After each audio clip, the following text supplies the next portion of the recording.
কবুল। বন্ধ করো এই বিয়ে। একটা নিচু জাতের মেয়ের সাথে আমার ছেলের বিয়ে দেওয়ার সাহস তোর হয় কি করে? তুই কি বলছিস? এটা তোমার আসল মানব। এ মা, এই লোকে কি বলছিস? আমি তো রাসূল ভালোবাসি।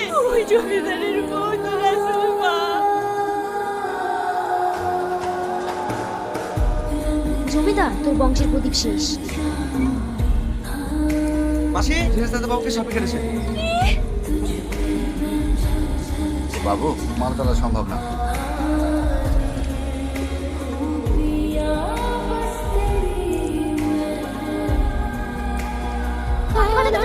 ওই অহংকারী জমিদারের ছেলেকে আমি আমার স্বামীকে বাঁচাতে চাই আর আমি ওকে অনেক ভালোবাসি। আমার স্বামীকে ফিরিয়ে দে। আর কারণে তুই আমার প্রাণ নিয়ে এলে। সে মানুষের ব্যথা আমি বুঝি। এই নে, এটা ওকে দিয়ে খাইয়ে দে, এসবের কিচ্ছু হবে না। দাঁড়া, কোথায় যাচ্ছ? তুমি তোমার স্বামীকে নিয়ে যাবে না? নিয়ে যাবো।